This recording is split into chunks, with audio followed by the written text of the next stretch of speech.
Lo dijo en la primera hora.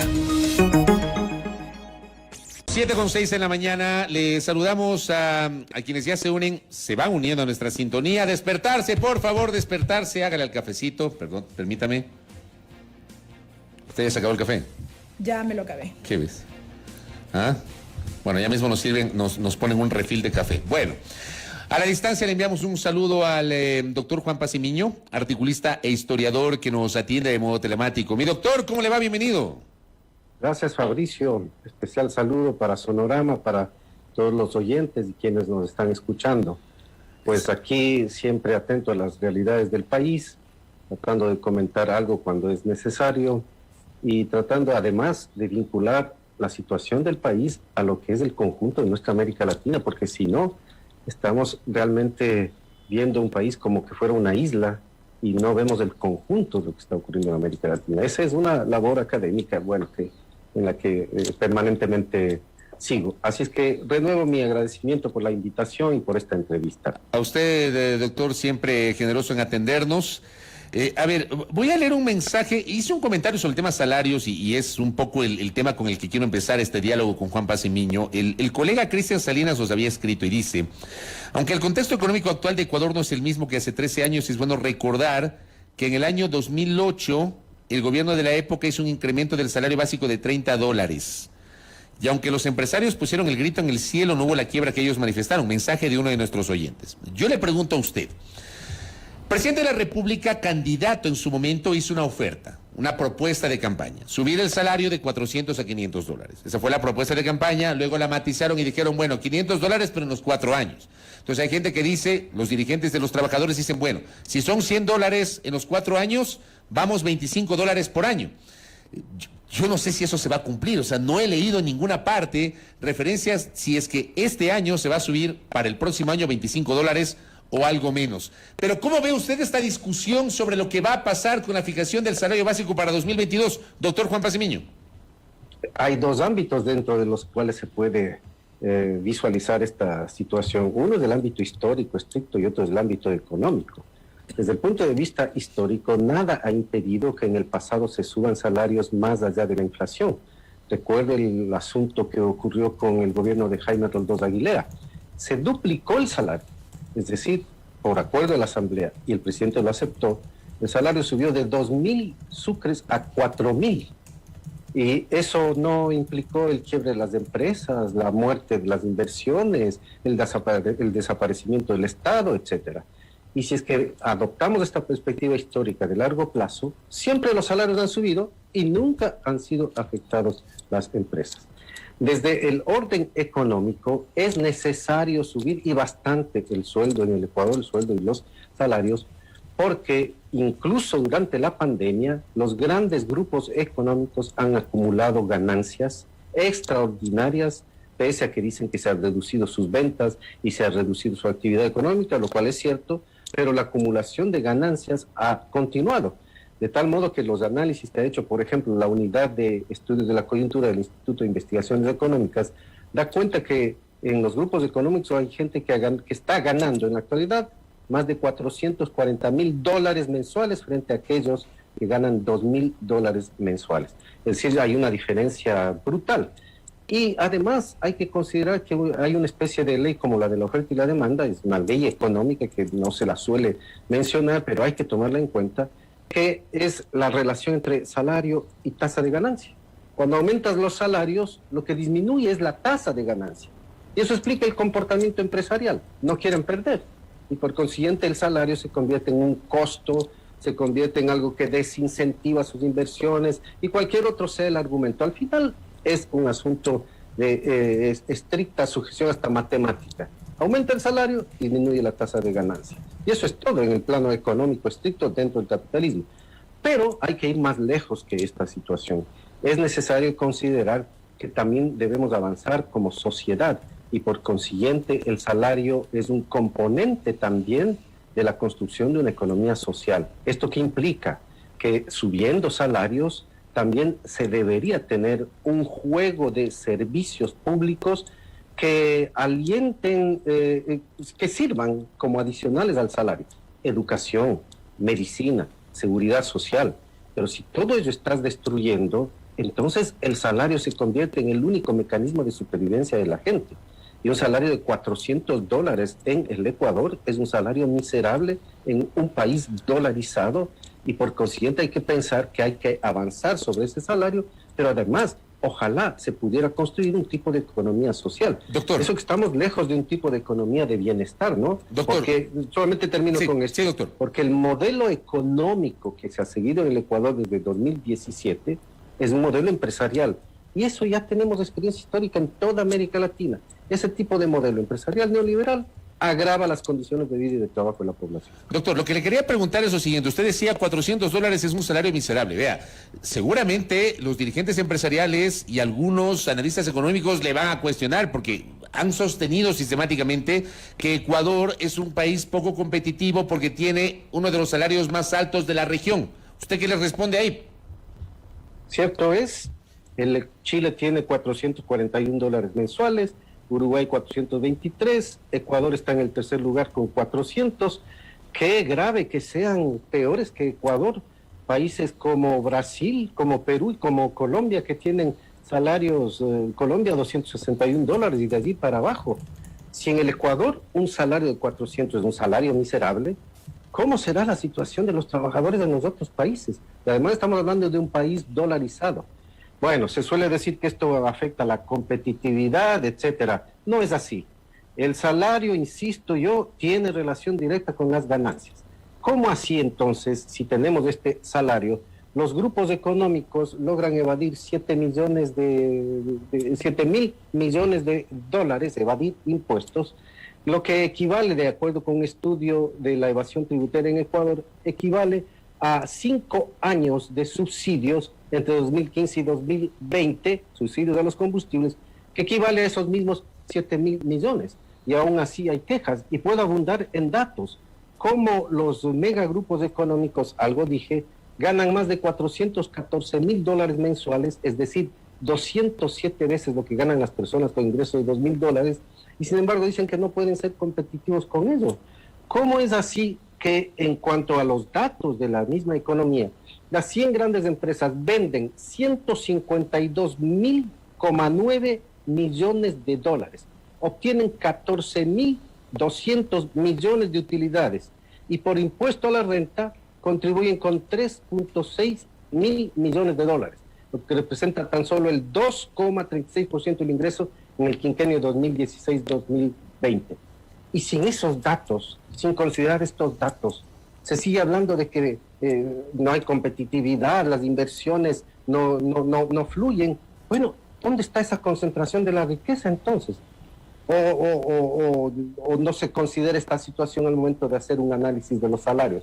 Hay una diferencia escandalosa entre la concentración de la riqueza y los salarios ecuatorianos. El salario no impide las inversiones, no impide la competitividad. Un aumento de salarios mejora la calidad de vida de los trabajadores formales, que además ya se ve afectado el país con la existencia de un 70% de trabajadores informales, ¿no? Eso también es cierto. Pero en todo caso no es tal que por subir salarios se afectan las inversiones. No, por subir salarios se afecta la tasa de ganancia, eso es todo. Y hay estos sectores que ganan tantos miles de millones de dólares que es preciso hacer esa redistribución de la riqueza. Si no la hacemos a través de impuestos directos, habrá que buscar mecanismos de cómo paliar esta situación para efectos de la redistribución de la riqueza. Pero eso no es posible cuando conservamos un modelo de economía empresarial neoliberal. Definitivamente ahí no es posible un cambio de este tipo de relación. Doctor, muy buenos días. Le saluda Belkis Sánchez. Usted empezó esta entrevista asegurando o afirmando que nada ha impedido que años atrás se haya subido el salario más allá de la inflación. Pero ahora yo le invito un poco a analizar en qué contexto ha ocurrido esto. Diario El Comercio, en una nota periodística, publica, por ejemplo, entre 2012 y 2021 el salario subió $108. En esos años el promedio de aumento anual fue de 4,3%, según registra el Ministerio de Trabajo. El incremento más representativo se dio en 2013, cuando se pasó de $298 a 318, allí un incremento de $26. Entonces un poco analizar el contexto en el que se ha dado este incremento a lo largo de los últimos años versus a lo que nos tocaría enfrentar enfrentar ahora y más aún matizado con el anuncio del presidente en su momento candidato de elevar el salario hasta llegar a los $500? Comencemos otra vez por la parte histórica, ¿no? Cuando los trabajadores, el FUT específicamente, Frente Unitario de Trabajadores, que nace, el primer FUT nace en 1971, el segundo FUT es años más tarde, el 81, si mal no recuerdo. Cuando el FUT planteaba en sus plataformas de lucha, y sobre todo aquellas que reivindicaba en las huelgas nacionales famosas que estallaron desde el gobierno de Jaime Roldós Aguilera, los trabajadores pedían que los salarios se suban en función de la inflación. Los empresarios consideraron por entonces que eso era pura demagogia. Hoy la situación es al revés. Los empresarios dicen que hay que subir el salario en función de la inflación. Claro, porque la inflación promedio en el Ecuador, si vamos desde el año 2017, ha venido cayendo. 2007 0,42. En 2018 tenemos deflación. 2019 tenemos una inflación de 0,27. En el 2020 una deflación de 0,34. Entonces se ve que hay un comportamiento en función de los intereses de clase, obviamente, de acuerdo con los intereses de clase. Así es que no es que es una cuestión técnica subir los salarios de acuerdo con la inflación, porque si no, se habría subido así en la década de los 70 y de los 80, cuando los obreros reclamaban que se suban los salarios en función de la inflación. Pero bueno, hay argumentos también sensatos al respecto. El otro día escuché, voy a hacer uso de alguna información que tengo presente, el otro día escuché al economista Larry Yumibanda, que es del Círculo de Economistas de Guayaquil, y él hace una ponderación muy interesante al respecto de la inflación. Dice que como teníamos deflación no se subió el salario el año pasado, pero que hoy habría que subir mínimo $12 al salario, porque para el 2021 la inflación proyectada es de 1.5% y para el 2022 la inflación será del 1.3%, es decir, $6 por año hacen que hoy debería ser al menos $12 la subida del salario. Y conste que Larry Yumibanda no es un economista ligado a visiones de izquierda, de centro izquierda, no. Pertenece a este Círculo de Economía de Guayaquil que tiene una visión más bien liberal sobre el asunto. Allí tiene un enfoque al respecto de este tema relacionado con la inflación. Y desde luego que los salarios tienen no solo un componente más o menos técnico, sino que tiene un componente social y evidentemente político. Que el candidato Guillermo Lasso haya planteado subir los salarios a $500 debe haber contemplado no solo un margen económico, sino también un margen político. Ahora, el presidente Lasso que lo cumple es otra cosa. Ya hemos visto que unas son las ofertas de campaña y otras son las realidades que enfrenta cuando está en la presidencia. Y sobre todo considerando que el modelo de economía empresarial neoliberal continúa, no se ha desmontado, desde el 2017 se ha afianzado, entonces yo veo difícil que se pueda cumplir una promesa política de un momento histórico distinto al momento histórico del ejercicio de la presidencia de la República. Pero digo, no me admira que esto pueda ocurrir, y sin embargo hay análisis de economistas que con sensatez, como ha sido el caso de este economista Larry Yumibanda, plantea claramente que al menos el salario debería ser $12 más. Si vamos a propuestas de los trabajadores, hablan de $40 o $50 que habría que subir. Pero sin duda alguna, ahí está una discusión que no solamente es técnica, porque el salario no se restringe a lo estrictamente técnico, sino que tiene un componente social y político sobre el cual hay que argumentar.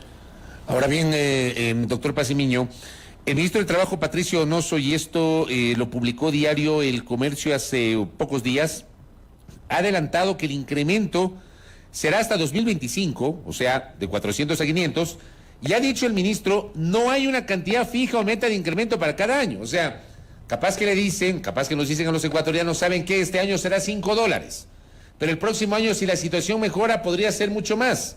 Y en el 2024 mucho más, y en el 2025 cumpliremos con la meta. Probablemente ese argumento también lo pueda utilizar el ministro de Trabajo y el gobierno del presidente Lasso, doctor Pacimiño. Sí, claro, pero hay distintos argumentos, no solamente aquel. Hay argumentos, por ejemplo, de otros economistas liberales que dicen que el salario debería estar vinculado también a la productividad, por ejemplo. Dicen que habría que subir el salario en función de que la productividad de los trabajadores también aumenta. Bueno, esa es la tesis del viejo Fordismo y del viejo Taylorismo, es decir, inicios del siglo XX. El uno, Henry Ford, que consideraba que el trabajo hay que organizarlo en cadena y de esa manera los trabajadores rendían más. Y Taylor, que hizo lo que se llamó entonces la organización científica de la empresa, para que se disminuyan los tiempos inoportunos, inadecuados o ineficientes de la empresa. Entonces, de ahí viene todo este tema de hacer que los salarios se vinculen a la productividad o laborosidad de los trabajadores, de acuerdo con su labor. Vamos a suponer una fábrica, un trabajador que produce 100 metros de tela y sube a 200 metros de tela, entonces su productividad ha aumentado. Claro, pero si conserva el mismo salario, no es que el aumento de la productividad le redunda inmediatamente en su salario. Lo que está beneficiando es la tasa de ganancia del empleador. Y por ello es engañoso esto de productividad del trabajador, porque simplemente el ajuste al salario viene mucho más tarde que el incremento de la ganancia que ya ha ocurrido previamente. Entonces, argumento se puede dar desde los distintos ángulos y perspectivas en función de qué intereses vaya usted a defender. Si es que es del sector empresarial, siempre se seguirá quejando de que los costos de producción aumentan y no pueden competir, etcétera, etcétera. Pero desde la visión social hay que argumentar que los salarios es necesario subirlos para mejorar las condiciones de vida.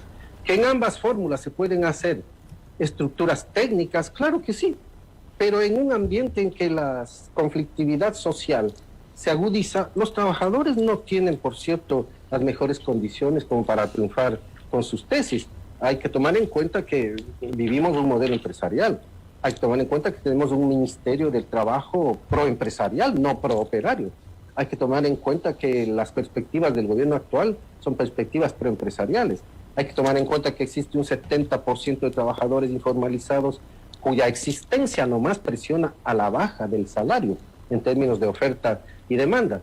Y hay que tomar en cuenta las políticas ya desarrolladas con el gobierno de Lenín Moreno, que flexibilizaron el trabajo y que han golpeado tanto a los trabajadores que les debilita en su posibilidad de hacer planteamientos sólidos para que se conquiste una mejoría en los salarios.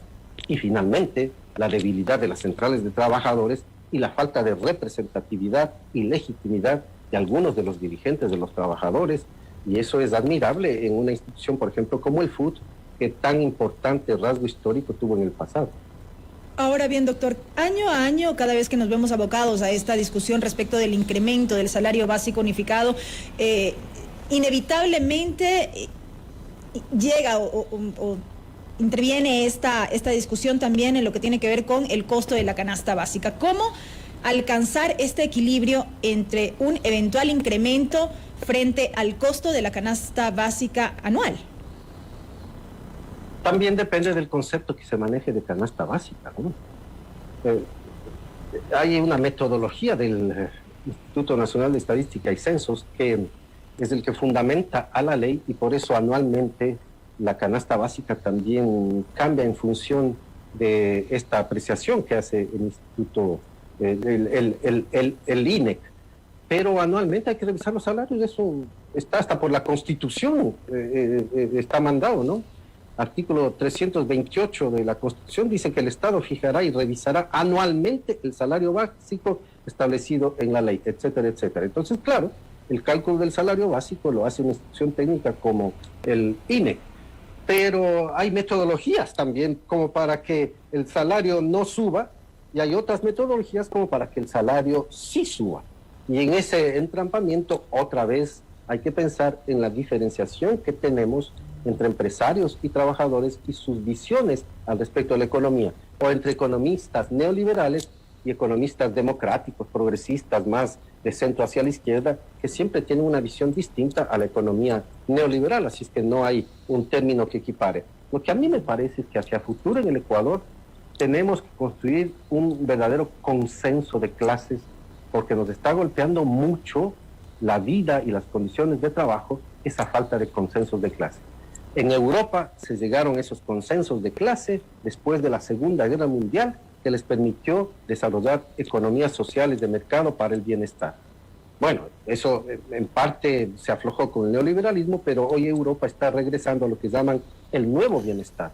Es decir, el sentido de que hay que proteger a los trabajadores, mejorar la calidad de vida, dar una serie de recursos desde el Estado. En Italia, la semana pasada se acaba de aprobar, por ejemplo, un bono por hijo de familia que llega hasta 175 euros mensuales. Bueno, eso en el Ecuador. La gente empieza a cuestionar, los economistas neoliberales cuestionan eso y dicen, no puede ser, pues es el Estado, ¿cómo puede estar manteniendo así? He escuchado que dicen que hasta los vagos. Bueno, acá en Europa funcionan de otra manera las cosas, ¿no? Funcionan con otro esquema. Pero igualmente podemos asimilar estas situaciones. ¿Es necesario subir salarios? Sí. ¿Es necesario que la canasta básica sea medida con una perspectiva de amplitud y no de 3, 4, 5 bienes simplemente de supervivencia? Igual. Y es necesario mejorar la calidad social general. Medicina, seguridad social, educación pública, gratuitas, amplias. Eso es posible en sociedades en las que se logra este consenso de clases. Pero si no se logra, entonces siempre hay una élite que maneja el poder económico y político que impone al conjunto de la sociedad sus criterios, su visión, y más todavía si tiene un equipo, por llamarlo así, de medios de comunicación que le permiten tener vocería superior, hegemónica y permanente frente a aquellos que pueden cuestionar ese tipo de sistema. Oiga, doctor, lo que usted dice, digamos, de cómo se ve en otras latitudes o cómo se lee el momento económico post-pandemia en otras latitudes es distinto. Por ejemplo, se conoció hace pocos días que Japón planea incrementar el gasto público en una cifra récord de $490,000 millones. ¡Wow! Imagínense, para impulsar la recuperación de la economía por la pandemia. Y claro, pues hay gente que cree que eso es muy socialista, muy comunista o qué sé yo, doctor. Vayan a Canadá. En Canadá se aprueba lo mismo, incremento del Estado de un fondo de miles de millones de dólares para apoyar a las familias en la situación post-pandemia. En Europa, en Alemania, en Francia, en Italia, el incremento presupuestario para 2 vías. 1, fortalecer a las empresas a que puedan recuperar el trabajo y la normalidad, y 2, a las familias y los trabajadores en general para que tengan capacidad de consumo, porque en estos países se ha comprendido muy bien que si es que usted frena las capacidades salariales de la gente, el consumo no aumenta y por tanto la demanda es la que va a provocar aún más una disminución de la productividad, es decir, de la oferta, ya que no hay capacidad de compra de la gente. Bueno, pero estas cosas se entienden aparentemente en países que están en otra condición social frente a nuestra América Latina y frente al Ecuador. Claro, se entiende así, pero lo que yo digo es, tenemos que caminar por consiguiente, con estos ejemplos internacionales, a buscar un consenso de clase en el Ecuador que permita mejorar las condiciones de vida y de trabajo de la gente, pero sin duda, sabiendo bien que un salario mejor repercute en la calidad de vida, repercute en la producción, alienta la producción, mejora la economía y restituye la economía. Y si no, vamos más lejos, si no quieren ir más lejos, vamos a los Estados Unidos. ¿Qué pasó con la política de Franklin Delano Roosevelt y el New Deal en los años 30? Incrementó salarios, metió presos a unos cuantos banqueros y empresarios por especuladores, aumentó la seguridad social, aumentó las pensiones jubilares, fomentó la educación, incrementó los gastos públicos en obras, infraestructura sobre todo. A los 100 días la crisis de los años 30 estaba superada. De allí viene eso de que démosle 100 días a alguien para que pueda ver cómo soluciona. Viene de Franklin Delano Roosevelt, de esa época. En 100 días las condiciones de la crisis comenzaron a solucionarse. Y Franklin Delano Roosevelt, cierto es, a la época también fue acusado de comunista, ¿no? Pero en los Estados Unidos esa acusación no tiene mayor sentido, ¿no? En América Latina sí puede sonar. Claro, no, en Estados Unidos eso es casi imposible, claro. Oiga, doctor, para ir cerrando, doctor, usted había dicho algo al inicio y no quiero desaprovechar la oportunidad que tengo de dialogar con usted. Usted había dicho, analicemos lo que pasa en el Ecuador y también en el contexto de la región. En la recta final de este diálogo, le quiero preguntar a qué contexto se refiere, doctor. Sustentemos eso, tenga la gentileza. En América Latina están en confrontación hoy, siglo XXI, 2 modelos económicos. El modelo empresarial neoliberal, que ya sabemos, mercado libre, libre empresa, achicar el Estado, no a los impuestos, reducción de impuestos, no a los bienes y servicios públicos, privatizarlo todo, etcétera. Y el otro es un tipo de economía social que procura que aumenten los recursos del Estado, redistribuya la riqueza, a través de impuestos directos, sobre todo a las capas ricas, que el Estado dé buenos servicios públicos en educación, seguridad social, medicina, ante todos estos tres, vivienda también podemos seguir, y que se respeten, alienten, fomenten y adelanten los derechos sociales, laborales y ambientales. Este es otro modelo de economía. Y en toda América Latina existe esta confrontación. Países que tratan de llevar un modelo de economía son acusados de comunistas, socialistas, populistas, etcétera. Fíjese el caso de Argentina y fíjese el caso de México. Allí tenemos dos gobiernos que tratan de encaminar un tipo de economía social distinto a lo que fuera la herencia que recibieron. En el Ecuador tenemos la herencia de un modelo económico neoliberal y empresarial forjado desde el 2017 hasta acá y continúa presente. Entonces no estamos encaminando a un tipo de economía social progresista, a un tipo de economía social típicamente distinto a la economía capitalista. Y esta es la esencia de lo que está ocurriendo en América Latina, en cualquier país que uno lo vea. Allí están las fuerzas confrontando por el modelo económico más allá de lo que representen las figuras individuales en la parte política. Y solamente un añadido último, a propósito de un mensaje que mi buen amigo Quique Vivanco me escribió. Hablan de subirnos el sueldo, pero los sueldos están completamente desmejorados por la ley humanitaria, la pandemia, etcétera, doctor. Solamente además, como complemento a lo que usted está señalando. Además. Y si a eso suma todas las tesis flexibilizadoras y el acuerdo que ya existe con el Fondo Monetario Internacional que insiste en la reforma laboral, bueno, entonces el cuadro es dramático para los trabajadores ecuatorianos, porque se ha propuesto, entre otras cosas, que la jornada de trabajo aumente a 12 horas diarias. Primer país en el mundo que va a romper con la jornada diaria de 8 horas, ya conquistada desde el inicio del siglo XX. No, si es que se aprueba eso, ¿no? Se propone que la jornada de 40 horas se cumpla en menos días, es decir, aumentando la jornada diaria, pero sin pago de horas extras ni suplementarias, o aumentar las 6 igualmente sin pago de horas extras suplementarias. Bueno, ¿qué está pasando? ¿Dónde hay al menos economistas más sensatos o clases sociales, empresariales con mejor visión para que un poco ellos mismos alerten al país? Con eso se van a agravar las condiciones de vida de la población. Y todo ello abona siempre a la conflictividad social. Es decir, queremos tener un país de paz, no se incremente pues la conflictividad social con medidas de precarización y flexibilización del trabajo que lo único que hacen es apuntar a crear más conflictividad social de la que ya tenemos y que nos cuesta solucionar y que es necesario solucionar con un acuerdo muy amplio entre la población, el gobierno, los sectores distintos de empresarios, trabajadores, campesinos, indígenas. Bueno, eso es bien difícil, pero al menos son tesis que guían, ¿no? Al menos inspiran una utopía, por llamarlo así, para tratar de conquistarlo. Muy bien, doctor. Le quiero agradecer por sus aportes sobre el tema salarial, fundamentalmente, que ha centrado esa entrevista con Juan Pazmiño. Gracias, doctor. Le envío un abrazo a la distancia. Muy amable. Muchas gracias, Fabricio. Gracias. Gracias a Juan Pazmiño, historiador que nos ha acompañado el día de hoy, articulista, con una visión, miren ustedes, el viernes tuvimos una visión distinta a la del doctor Pazmiño. El viernes estuvo Alberto Dajic, hoy estuvo Juan Pazmiño.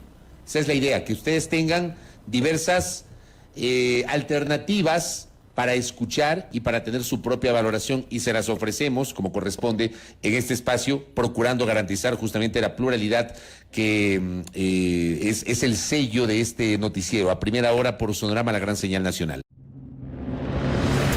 Primera plana. Todas las noticias, todas las voces.